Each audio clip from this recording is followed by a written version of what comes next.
Hello दोस्तों, कैसे हैं आप सब। स्वागत है आपका मेरे यूट्यूब चैनल एक्टिव सर्जी में। देखिए, आज हम बहुत ही महत्वपूर्ण टॉपिक लेकर के आए हैं, जिस टॉपिक का नाम है कॉलेजियम व्यवस्था। और ये कब क्यों इस समय चर्चा में है, हम ये भी बात करेंगे।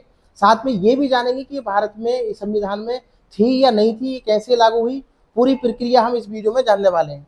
तो देखिए, हम वीडियो को शुरुआत करते हैं। और चैनल पर अगर आप पहली बार आए तो इसको सब्सक्राइब कर लें। टॉपिक का नाम है कॉलेजियम प्रणाली क्या है। तो देखिए, भारत में सुप्रीम कोर्ट और हाई कोर्ट में जो जजों की नियुक्ति होती है वो इसी कॉलेजियम प्रणाली के द्वारा ही होती है। ठीक है, आप ये बात याद रखेंगे। ये संविधान में मूल रूप से नहीं थी, आपको ये भी याद रखना है। ये समय समय पर जो केसेस आए हैं, उन केसेस के द्वारा ही कॉलेजियम प्रणाली को लाया गया था। कब लाया था, थोड़ी देर में आपके सामने वीडियो आ जाएगी। सुप्रीम कोर्ट के ऐतिहासिक निर्णयों से ये विकसित हुई है और इसका मुख्य उद्देश्य है न्यायपालिका की स्वतंत्रता को बनाए रखना। ये बात आपको याद रखनी है। थोड़ा सा हम आगे बढ़ते हैं। देखिए, नियुक्ति की संवैधानिक पृष्ठभूमि क्या है। तो संविधान में क्या प्रावधान है, तो अनुच्छेद 124 ये कहता है कि सुप्रीम कोर्ट के न्यायाधीशों की नियुक्ति अनुच्छेद 124 के अंतर्गत की जाएगी। दूसरी बात, अनुच्छेद 217 ये कहता है कि हाई कोर्ट के न्यायाधीशों की नियुक्ति इसके द्वारा की जाएगी। अब बात करते हैं नियुक्ति कौन करता है। जो सुप्रीम कोर्ट हाई कोर्ट में जितने भी जजेस जाते हैं उनकी नियुक्ति करते हैं राष्ट्रपति। ठीक है, और राष्ट्रपति भी कैसे करते हैं, तो इसमें सीजीआई यानी चीफ जस्टिस ऑफ इंडिया होते हैं और अन्य न्यायाधीशों के परामर्श पर ही करते हैं राष्ट्रपति, लेकिन परामर्श पर। ठीक है, इस बात को आप याद रखना है। थोड़ा सा हम आगे बढ़ते हैं। अब देखिए, कॉलेजियम प्रणाली का विकास कैसे हुआ, सबसे महत्वपूर्ण बात आपके सामने हम अब शुरू करते हैं। तो 3 केसेस हुए हैं समय समय पर। पहला केस हुआ था प्रथम न्यायाधीश मामला 1982, कहीं कहीं पर 1981 भी लिखा हुआ हो सकता है, इसलिए आपको मैं पहले ही बता दूं। यहाँ पर क्या हुआ था, यहाँ पर इस वाले केस में कार्यपालिका को प्रधानता दी गई थी और कहा गया था कि कार्यपालिका प्रधान है और सुप्रीम कोर्ट हाई कोर्ट में जजेस की नियुक्ति कर सकती है। लेकिन जैसे ही द्वितीय न्यायाधीश केस मामला आया 1993 में, तो यहाँ पर इन्होंने बोला कि भाई यहाँ से ही शुरू हुई थी कॉलेजियम प्रणाली की व्यवस्था। ठीक है, क्योंकि पहले तो कार्यपालिका को प्रधान बना दिया था, लेकिन यहाँ पर कॉलेजियम प्रणाली की शुरुआत हो जाती है 1993 में। अगर आपसे पूछो कोई ऑब्जेक्टिव में कब शुरुआत हुई, तो 1993 में। और कौन से केस से, द्वितीय न्यायाधीश मामला जब आया था तब। उसके बाद में देखिए, तृतीय न्यायाधीश मामला आया 1998 में।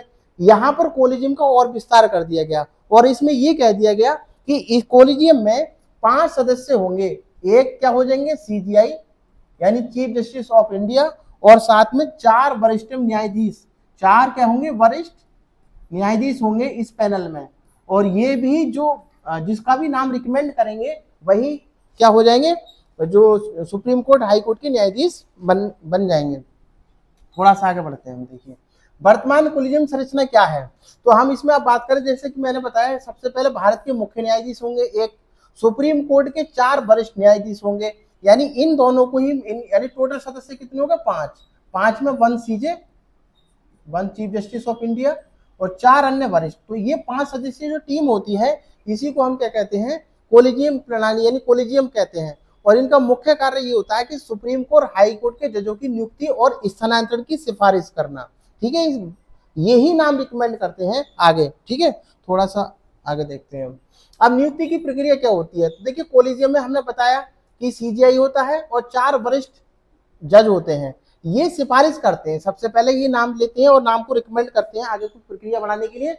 उसके बाद ये कहा, कानून मंत्रालय और प्रधानमंत्री यानी जो कानून मंत्री होता है उसके पास जाती है सिफारिश है। तो ये सिफारिश है, यहाँ से फिर आगे कहा जाती है राष्ट्रपति। और राष्ट्रपति जब इन पे मोहर, इनके नामों पे मोहर लगा देता है तो उनकी नियुक्ति हो जाती है। तो ये प्रक्रिया है। अब थोड़ी सी आपके दिमाग में आ रही होगी कि अगर भाई कानून मंत्री या प्रधानमंत्री मना कर दे तब उस कंडीशन में क्या होगा।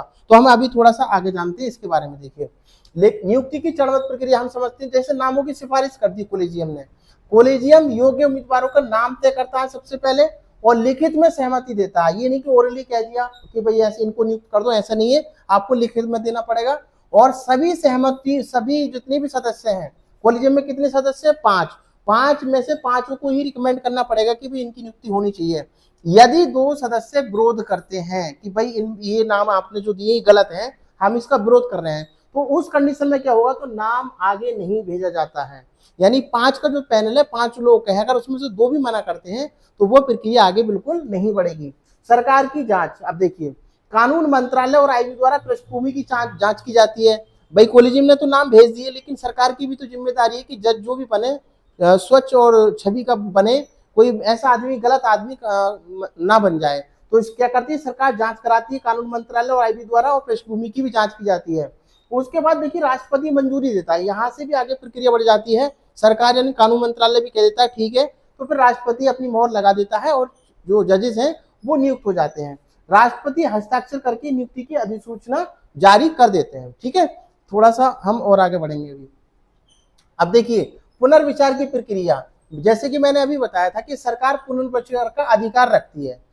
कोलेजियम ने कुछ नाम भेजे और सरकार को लगता है कि यार इसमें एक दो नाम जो भेजे हैं वो गलत हैं, तो सरकार पुनर्विचार कर सकती है और उसको एक बार कोलेजियम के पास वापस भेज सकती है। लेकिन सरकार सिफारिश को एक बार वापस तो भेज सकती है, यदि कोलेजियम दोबारा वही नाम भेजे तो सरकार को मंजूरी देना अनिवार्य है। यानी सरकार ने नामों को वापस भेज दे कि इसमें एक दो नाम सही नहीं है, कोलेजियम के पास गया लेकिन कोलेजियम को लग रहा है कि बिल्कुल सही है, तो उसमें बिना सुधार के अगर वापस भेजता है तो फिर सरकार मजबूर हो जाएगी उन्हीं की नियुक्ति करने के लिए। अब महत्व क्या है इसका, तो देखिए न्यायपालिका की स्वतंत्रता को सुरक्षित रखती है ये व्यवस्था। ठीक है, थोड़ा सा आगे हम एक बात और देखते हैं। अब देखिए सीजीआई की नियुक्ति कैसे होती है, थोड़ा सा ये भी जान लें। तो भारत के मुख्य न्यायाधीश की नियुक्ति जो होती है, परंपरा ये है कि वरिष्ठ न्यायाधीश को सीजीआई बनाया जाता है, और वर्तमान का जो जैसे वर्तमान में सीजीआई है इस समय, और वो जैसे उनका समय आता है रिटायरमेंट का तो वो अपने पद पर रहते हुए एक नाम रिकमेंड करके जाते हैं कि मेरे बाद में ये सीजीआई बनेंगे। ठीक है, तो यही इन्होंने लिखा वर्तमान, यानी अपने उत्तराधिकारी का नाम सुझाते हैं।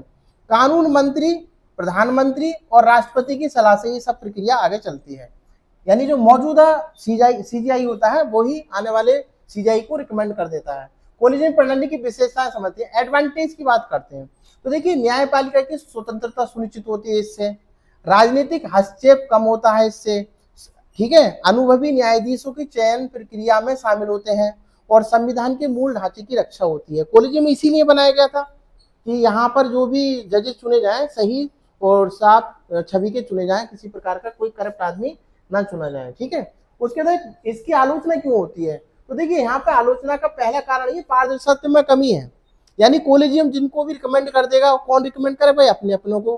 कहावत भी आपने सुनी कि अंधा बांटे रेवड़ी और अपने अपनों को ही दे, तो यही तो होता है। क्या करते हैं ये जजेस जो होते हैं अपने ही लोगों को रिकमेंड कर देते हैं, इस वजह से पारदर्शिता में कमी रहती है, इसलिए इसका आलोचना की जाती है। अब आगे बात करते हैं जजेस अपॉइंटमेंट की आलोचना। जज ही जज की क्या कर रहा है, अपॉइंटमेंट कर रहा है, तो ये भी तो कहीं ना कहीं गलती है।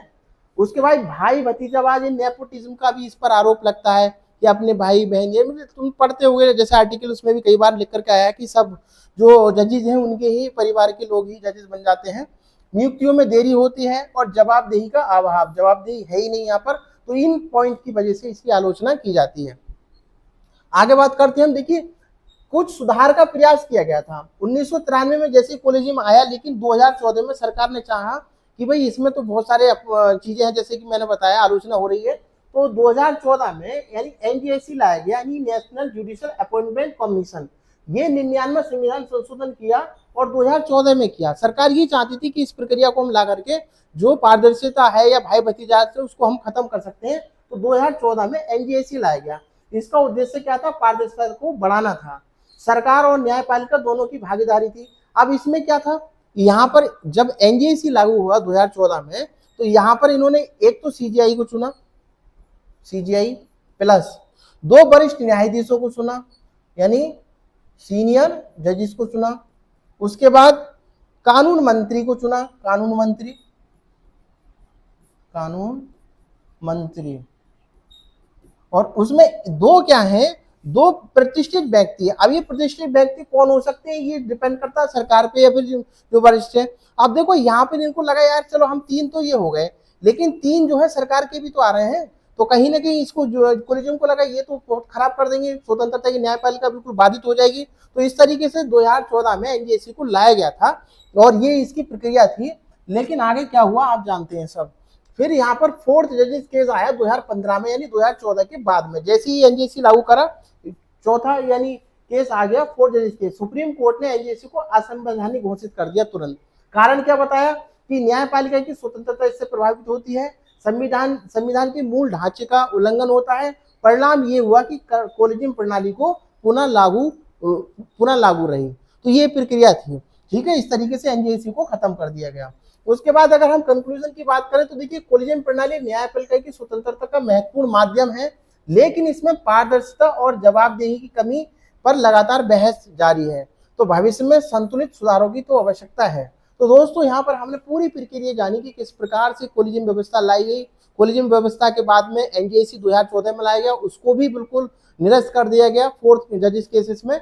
तो ये वीडियो आपको कैसी लगी? अगर इस तरह की वीडियो देखना आपको पसंद है और चैनल पे पहली बार आए हैं तो इसको सब्सक्राइब कर लें। वीडियो को देखने के लिए बहुत बहुत धन्यवाद। नमस्कार।